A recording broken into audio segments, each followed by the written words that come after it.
तो last class में we have done neutron star, proton star, black hole and बस red giant और Chandrasekhar limit, white dwarf, ये सब हम लोगों ने कर लिया था।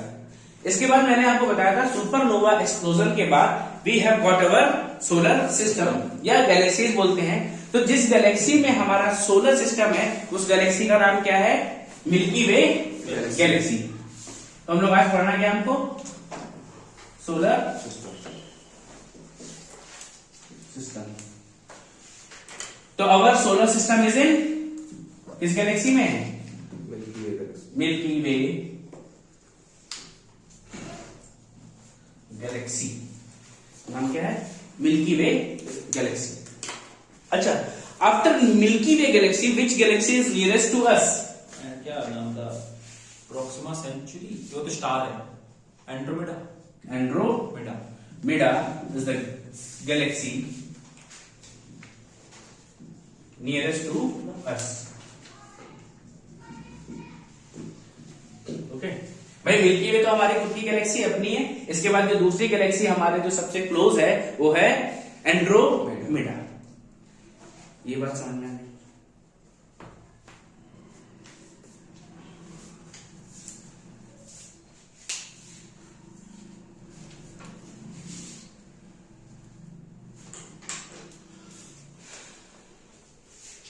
ठीक है। इसके बाद हम बात करते हैं किसकी? Now we will do our solar system. Solar system की बात करें तो सबसे बड़ी चीज क्या है हमारे पास? सन। ठीक, विजिबल हो रहा है? सन। और क्या है हमारे पास? 8 प्रोमिनेंट प्लैनेट्स हैं, 8 प्लैनेट्स हैं, जिसमें सबसे पहले कौन सा आता है? मरकरी। देन वीनस,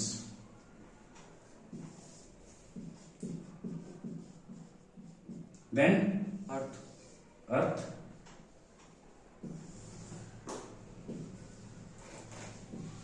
इसके बाद मार्स यानी मंगल, फिर जुपिटर। इसके बाद एक बीच में आएगी एस्टेरॉइड बेल्ट। इसके बाद हम आपको एस्टेरॉइड भी बताएंगे, मीटियोर भी बताएंगे, कमेट्स भी बताएंगे। ठीक है, ये क्या है? बीच में एक एस्टेरॉइड बेल्ट है बिटवीन मार्स एंड जुपिटर, यानी बृहस्पति और मंगल के बीच में क्या है? एक एस्टेरॉइड बेल्ट है। एस्टेरॉइड्स क्या है? एस्टेरॉइड बेसिकली वो वही स्टोन्स हैं जिनसे क्या है ये प्लैनेट्स बने हुए हैं। वही रॉक्स या स्टोन्स या गैसेस जिनसे ये प्लैनेट्स बने हुए हैं, उन्हीं से ये एस्टेरॉइड भी बने हुए हैं। ऐसा भी कहा जाता है कि ये जो क्या था, मार्स के टुकड़े हैं। क्यों? क्योंकि जुपिटर क्या है, मार्स के कंपैरिजन में बहुत बड़ा है। मार्स जुपिटर बड़ा है तो जुपिटर का ग्रेविटेशनल फोर्स भी बहुत ज्यादा होगा। जब जुपिटर ने ग्रेविटेशनल फोर्स लगाया मार्स पे तो मार्स के कुछ टुकड़े टूटने लगे थे, और वही टूट के क्या हुए? बीच में यहाँ तैर रहे हैं। या कुछ लोगों की हाइपोथेसिस ये है, ये भी क्या है, वही मिनरल्स और मेटल्स हैं जो क्या हुए, प्लैनेट्स नहीं बन पाए। लगभग 1 लाख से ज्यादा एस्टेरॉइड हैं हमारे यहाँ पर, और जिसमें सबसे बड़ा एस्टेरॉइड है Ceres. Ceres is the largest asteroid around, इसका डायमीटर 800 किलोमीटर है। ठीक है, ये क्या है? एस्टेरॉइड बेल्ट है। हिंदी में बोलते हैं क्षुद्र ग्रहों की पट्टी, लेकिन हम लोग सिर्फ इंग्लिश मीडियम में ही चल रहे हैं अभी, तो याद रहेगा। देन जुपिटर के बाद क्या आता है? सैटर्न। और सैटर्न के पास क्या है? सैटर्न के बाद Uranus, then Neptune.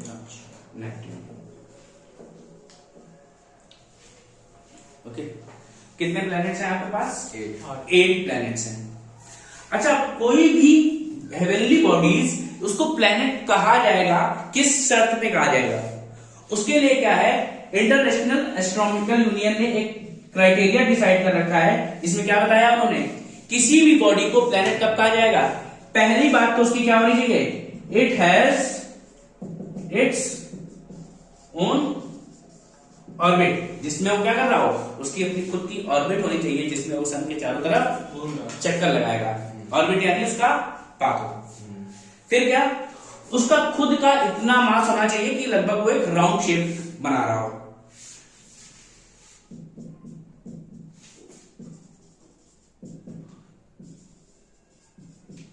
It must have mass to establish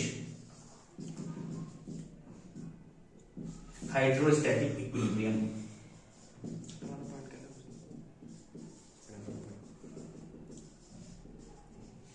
ठीक, क्या हो, इतना मास हो कि वो हाइड्रोस्टैटिक इक्विलिब्रियम बना सके। ये क्या होता है बता रहे हैं। फिर इसके बाद क्या बात करनी है हमें, तीसरी बात ये है कि वो भैया किसी भी अपने पड़ोसी के रास्ते में ना है। ठीक है, तीसरा पॉइंट क्या है, it must not interfere in the path of his neighbours या इट्स नेबर।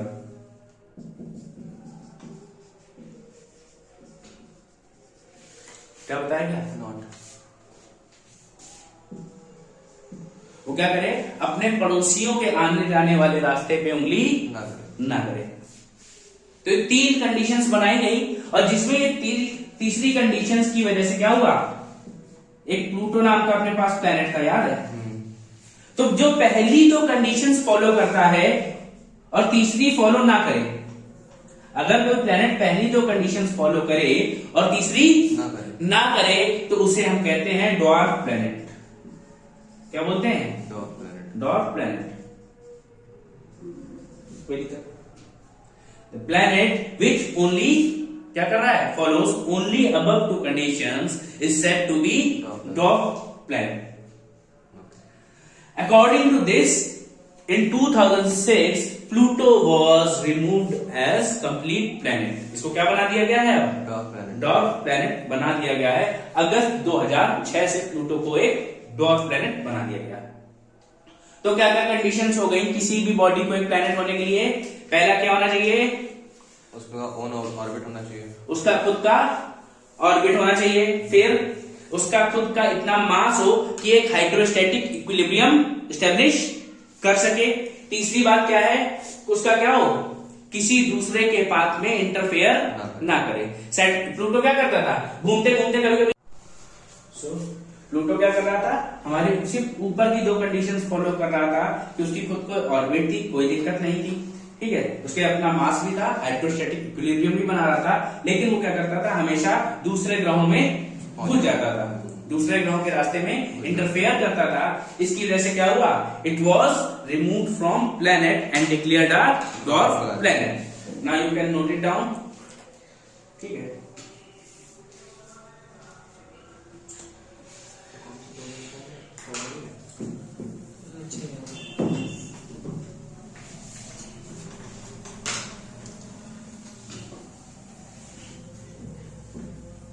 अभी आप लोगों ने ये फिगर बनाना है, फिगर बना लिया होगा, तो इसके बाद हम इसी में थोड़ा सा नेमिंग करेंगे, कुछ चीजें और भी बतानी है। Got it Ashwini? ओके, तो आप लोगों ने ये फिगर बना लिया होगा। तो सबसे पहले हम इसमें बात करते हैं हमारे प्लैनेट्स की। तो ये जो हमारे प्लैनेट्स हैं, जो पहले 4 हैं, ठीक है, जो पहले 4 हैं इन्हें हम क्या बोलते हैं, इनर प्लैनेट्स। क्या बोलते हैं, पहले तो बोलेंगे हम इनर प्लैनेट। और क्या, ये जो आगे के 4 प्लैनेट हैं, मरकरी, वीनस, अर्थ और Mars, they are made up of minerals and rocks. किसके बने हुए हैं, मिनरल्स एंड रॉक्स के, इसलिए इनको कहा जाता है टेरेस्ट्रियल प्लैनेट।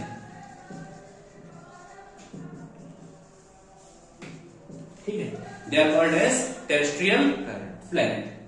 देन अब हमने बात की पीछे से, एस्टेरॉयड बेल्ट के बाद जितने भी 4 प्लैनेट हैं, they are all made of Jovian gases, made of gases, so इनको क्या कहते हैं हम लोग? They are known as Jovian planets. और जितने भी गैसियस प्लैनेट्स हैं, सैटर्न की रिंग आपको दिखाई देती है, सभी में रिंग्स होते हैं। नहीं नहीं, जोवियन प्लैनेट्स में, जो प्लैनेट्स गैसेस के बने हैं उनमें सभी में रिंग्स होते हैं। सैटर्न के विजिबल हैं, लेकिन बाकियों के विजिबल आपको नहीं होते हैं। अब एसएससी ने पूछा था एक question, which of the following planets has rings? वहां सैटर्न ऑप्शन में था नहीं, ऑप्शन था जुपिटर और बाकी इनर प्लैनेट्स थे। अब किसी को अंदाजा ही नहीं लगा, तो ध्यान रखिएगा जब प्लैनेट्स गैसेस के बने होंगे वहां पे ही रिंग्स बनते हैं। कोई डाउट यहां तक? देन अब देखो, ये जो आपकी यूरेनस और नेपट्यून है, यहां तक टेम्परेचर सन का पहुंचते पहुंचते क्या हो जाता है? लगभग ना के बराबर हो जाता है। तो ये हमेशा बर्फ से ढके रहते हैं। They are completely covered with ice, so they are known as ice giants. क्या कहा जाता है इनको? आइस जाइंट्स कहा जाता है। ये बात समझ में आ गई? अगर इनके साइज की बात करें, तो सबसे बड़ा प्लैनेट क्या है? जुपिटर। सबसे बड़ा जुपिटर है साइज के हिसाब से, second Saturn, third Uranus, fourth Neptune, fifth earth, sixth Venus, seventh Mars, eighth mercury. These numbers are given according to their size. ये नंबर हमने किसके हिसाब से दिए हैं? इनके साइज के अकॉर्डिंग दिए हैं। हमारा सबसे बड़ा प्लैनेट है Jupiter, then Saturn, Uranus, Neptune, Earth, Venus, Mars and Mercury. तो largest planet in solar system is Jupiter, smallest planet in solar system is Mercury. कोई दिक्कत है? ये बात समझ में आ रही है? तो आगे के प्लैनेट्स हैं, हम इन्हें इनर प्लैनेट्स बोलते हैं या टेरेस्ट्रियल प्लैनेट्स। जो पीछे वाले 4 प्लैनेट्स हैं, they are made up of gases, तो they are known as Jovian planets.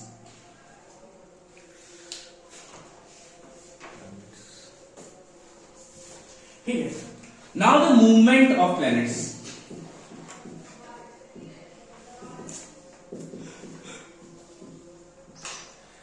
जो प्लैनेट्स हैं हमारे सन के अराउंड घूम रहे हैं, चारों तरफ रिवॉल्व कर रहे हैं। अभी रिवॉल्व कर रहे हैं तो इनका जो डायरेक्शन है वो क्या है?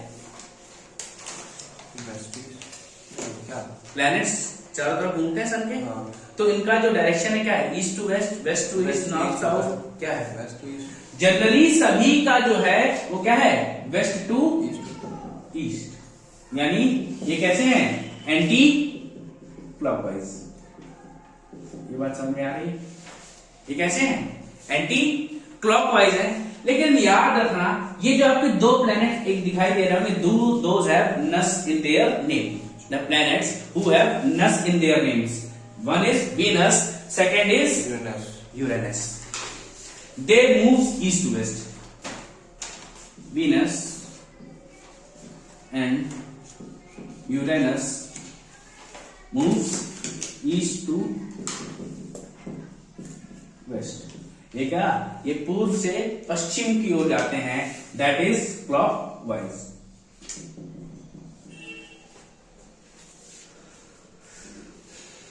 यहां तक बात समझ में आ रही? ठीक है। तो कौन कौन से प्लैनेट्स हैं जो ईस्ट टू वेस्ट घूमते हैं? वीनस और यूरेनस। वीनस और यूरेनस। बाकी rest of the planet from west to east. कोई दिक्कत यहां तक?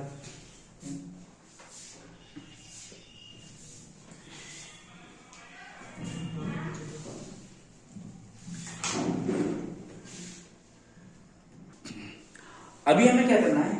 इंडिविजुअली सबके बारे में थोड़ा थोड़ा पढ़ना है। तो सबसे पहले हम स्टार्ट करेंगे सन से।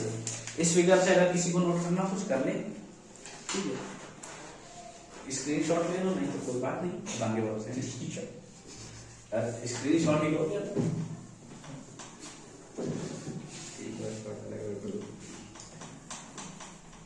तुम लोग ऑफलाइन हो ना, जो बेचारे ऑनलाइन पढ़े उनका क्या, जो नहीं आए हैं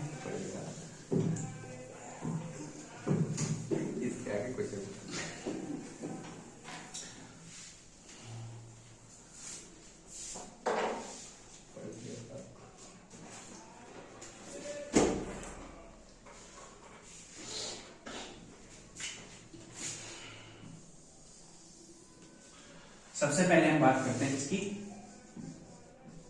सन की। आपका भी गोला इतना ही गोल होना चाहिए।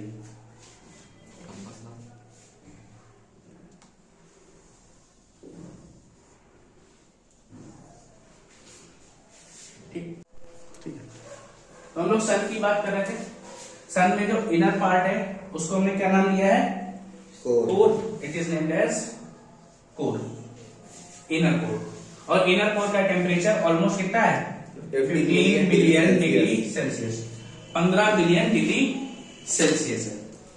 कोर के बाद हमको एक लेयर मिलती है, दैट इज क्रोमोस्फेयर। क्रोमोस्फेयर क्या है? Allows us to see colour. जितने भी आपको कलर्स दिख रहे हैं वो किसकी वजह से दिखते हैं? क्रोमोस्फेयर की वजह से। देन क्रोमोस्फेयर के बाद एक ब्राइट सरफेस आती है जिसको हम बोलते हैं क्या? फोटोस्फेयर। फोटोस्फेयर का टेम्परेचर कितना है? 6000 डिग्री सेल्सियस। आपके सेंटर में भी आपको यही टेम्परेचर देखने को मिलेगा। ये बात समझ में आई? फिर क्या है? हमारा जो सन है एक गैस के एनवलप से ढका हुआ है, एक लेयर और है जिसे हम बोलते हैं क्या? कोरोना। क्या बोलते हैं? कोरोना बोलते हैं। It only appears during a solar eclipse. जब कभी सूर्य ग्रहण होता है तो क्या आपको पढ़ाया गया होगा छोटे क्लासेस में कि एक रिंग लाइक स्ट्रक्चर बनता है सन में। वो क्या है? वो यही कोरोना की लेयर है। It is visible only during a solar eclipse. ये कब हमें दिखती है? जब कभी सोलर एक्लिप्स हो रहा होगा।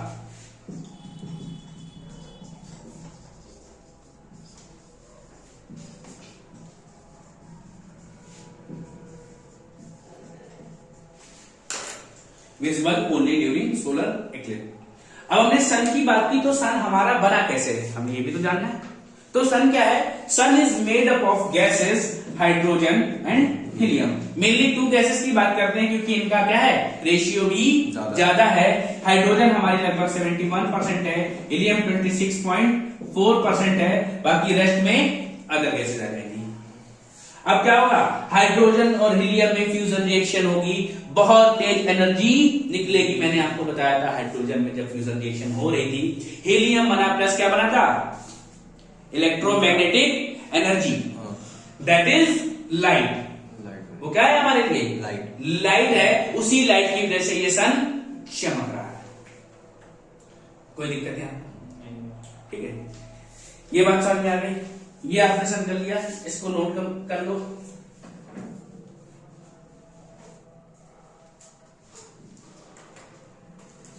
ठीक है, और हमने क्या बताया है इसमें? ठीक है, अब इसके बाद देखो सन के साथ 2 कंडीशंस होती हैं। सन जब किसी प्लैनेट के बहुत पास होता है, when the sun is nearest to any planet और फारदेस्ट फ्रॉम एनी प्लैनेट। और हम मोस्टली बात करते हैं किसके रिस्पेक्ट में? With respect to earth. अगर सन किसी प्लैनेट के बहुत पास है, when sun is nearest to any planet, या हम लोग क्या करते हैं आपको, या दूसरी कंडीशन क्या होगी? When sun is farthest from any planet.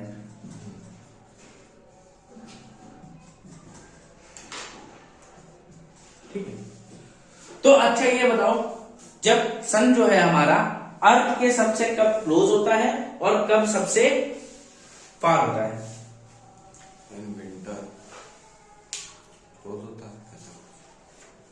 क्या कहते हैं आप लोग? जुलाई में सबसे दूर होता है।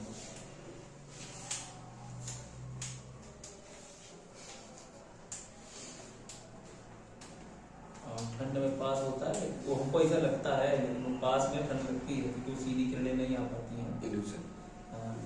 अच्छा, आपके हिसाब से सर्दियों में सन हमारे पास होना चाहिए कि दूर होना चाहिए? हिसाब से तो होना चाहिए, क्या होना चाहिए? पर सर्दियों में दूर, किंतु सर्दियों में दूर होना चाहिए, हाँ। लेकिन ऐसा नहीं होता है। सर्दियों में सन हमारे क्लोज होता है। जी वही हम गर्मियों में बात करें तो सन हमसे चला जाता है क्या? दूर। दूर। दूर चला जाता है। और जब क्या हो, व्हेन सन इज फार, तो उसे हम बोलते हैं एपहेलियन। एपहेलियन बोलते हैं। When sun is nearest to any planet it is known as perihelion. तो अर्थ के पास भैया जो है सन सबसे पास कब होगा? सर्दियों में होता नहीं है, तो कब होगा? गर्मियों में होगा। इट इज अराउंड 3 to 4 जुलाई।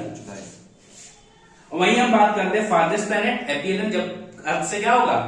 बहुत दूर होगा। ये तो हमें लगता है ये सर्दियों में हमसे पास होना, सॉरी दूर होना चाहिए, लेकिन सर्दियों में क्या होता है? ये दूर होता है। कुछ गड़बड़ है। सर्दियों में पास होता है। सर्दियों में पास होता है। यह है 3 to 4 जनवरी है। पेरिहेलियन 3 से 4 जनवरी होता है। और एपहेलियन कब होता है हमारे यहाँ? जो वही 3 to 4 जुलाई। गर्मी होगी ना? हाँ, गर्मी में होना चाहिए। ये गर्मी में होगा 3 to 4 जुलाई।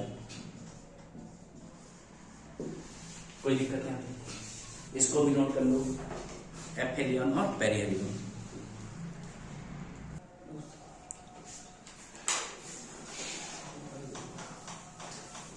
तो जब सन क्या होगा?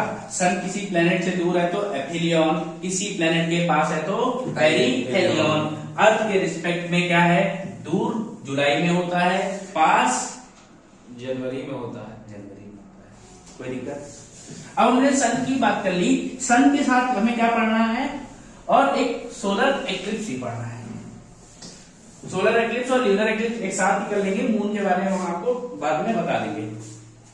मून बना कैसे, मून की थ्योरी क्या है, ये सारी बातें हम आपको बाद में बता देंगे। फिलहाल हम किसकी बात कर रहे हैं? सोलर एक्लिप्स और ल्यूनर एक्लिप्स।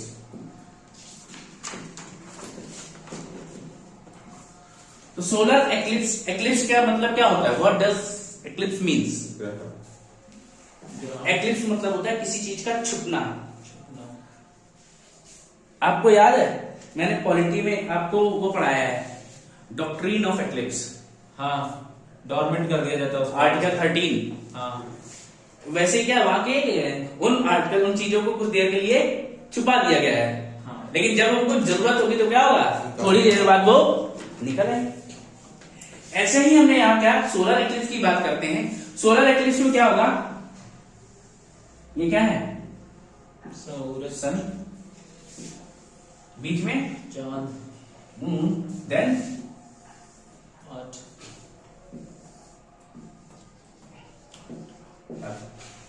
जब क्या हो? सन, मून और अर्थ एक सीधी रेखा में हो, when sun, moon and earth are in straight line। मैंने बताया आपको जब सन, मून और अर्थ क्या हो? स्ट्रेट लाइन में हो तो हमें क्या बनाते हैं? ये दे कॉज एक्लिप्स। हो सकता है कभी मून बीच में हो और कभी हो सकता है मून साइड में हो। लेकिन जब मून बीच में होगा तो क्या कर रहा होगा? ये सन के रोशनी को, सन की लाइट को ब्लॉक करेगा अर्थ तक पहुंचने से। तो हमें क्या होगा कि जितना हिस्सा ये ब्लॉक कर रहा होगा वो हिस्सा में दिखना बंद हो जाएगा, बाकी रिमेनिंग पार्ट दिखेगा। तो क्या होगा? हमें बीच में ब्लैक स्पॉट दिखाई देगा सन में, दैट इज एक्लिप्स। वो पार्ट क्या हो गया? छिप गया है, हिडन है। And this straight line position is also called syzygy position. ठीक है। और ये जो सोलर एक्लिप्स होता है ये किस दिन होगा? It will always occurs on new moon day. कब होगा? हमेशा ये एक न्यू मून डे पे होगा। न्यू मून डे मतलब क्या होता है? अमावस्या या पूर्णिमा? अमावस्या। अमावस्या। उस दिन चांद आपको दिखाई नहीं देगा रात में। ठीक है, ये बात समझ में आ गई? ये क्या है? आपका सोलर एक्लिप्स है। सोलर एक्लिप्स को अगर आपको एक जगह से देखना, आप मैक्सिमम 7 मिनट 40 सेकंड के लिए देख सकते हैं। Solar eclipse can be seen for 7 minutes 40 seconds from a place। ठीक है, तो ये आपका क्या हो गया? सोलर एक्लिप्स हो गया। यहां तक कोई समस्या थी? No no.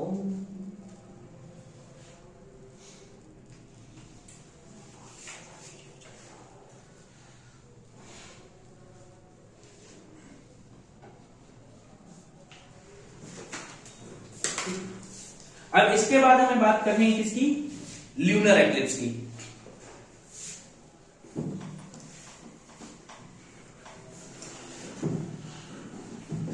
तो ल्यूनर एक्लिप्स में क्या होना है? सन तो अपनी पोजीशन पे ही रहेगा, इस बार अर्थ बीच में आ जाएगी और मून पीछे हो जाएगा।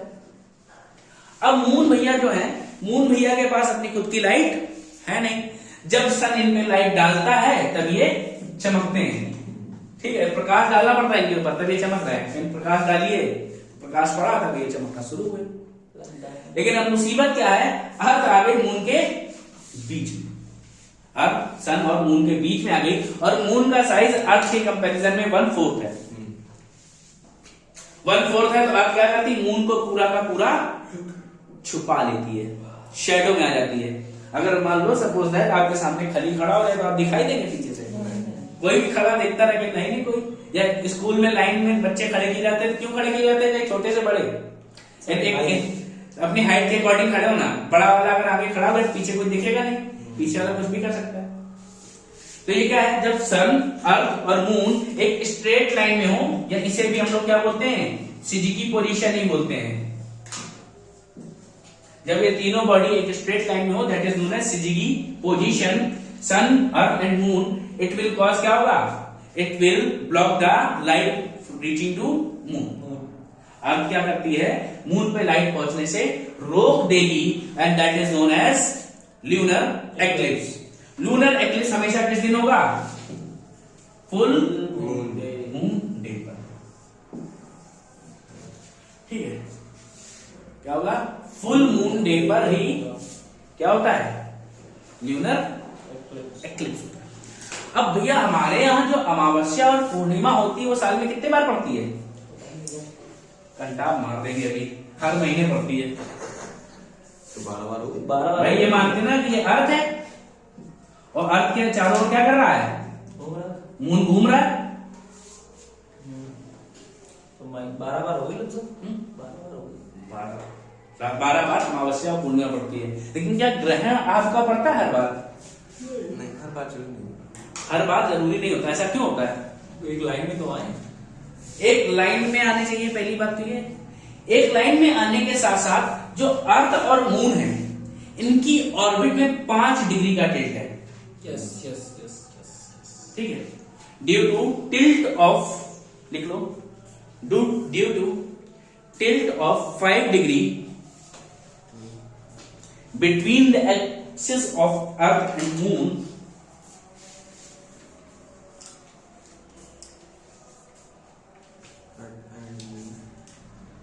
five degree between the axis of Earth and Moon, there will be no eclipse. There will be no eclipse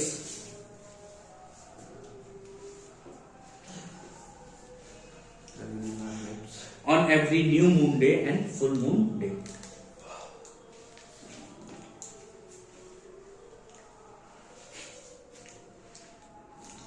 ठीक है, तो ऐसा भी कहा जाता है कि जब मून कंप्लीट इलिप्टिकल पाथ पे स्ट्रेट लाइन पे होगा तो कंप्लीट एक्लिप्स होगा। अब एक्लिप्स हमेशा देखो एक जैसा तो नहीं होता है, कभी कभी पूरा कवर कर लेता है, कभी पार्शियल हो रहा होता है और कभी बिल्कुल भी नहीं आया। तो जब ये कंडीशन आई, अगर मून इलिप्टिकल पाथ पे एकदम स्ट्रेट है तो कंप्लीट एक्लिप्स होगा। लेकिन क्या है कि ये मान लो सिर्फ क्लोज आया है, एकदम स्ट्रेट लाइन में नहीं आया, तो कैसा एक्लिप्स होगा? पार्शियल होगा।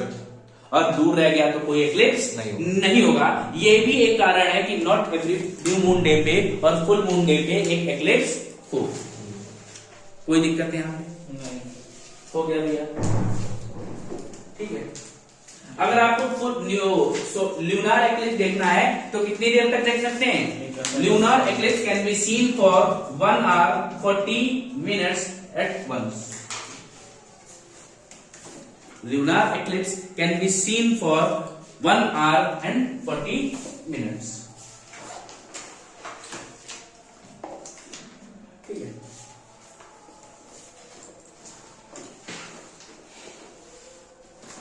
मिनिमम एक साल में 4 होते हैं एक्लिप्स और मैक्सिमम 7 होंगे। ठीक है। एक साल में मिनिमम 4 होते हैं और मैक्सिमम 7 हो सकते। इसकी ल्यूनर एक्लिप्स की बात करें, कोई भी बात कर लें, कोई भी बात कर लें, कोई भी बात कर लें। दोनों की। अच्छा।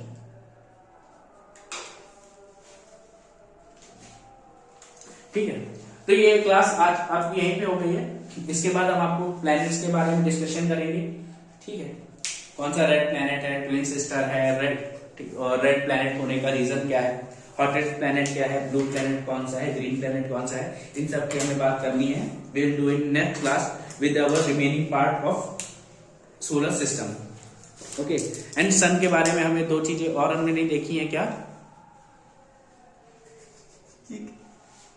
सन के बारे में और हमें क्या जानना है? Sun is the nearest star to Earth. Sun क्या है?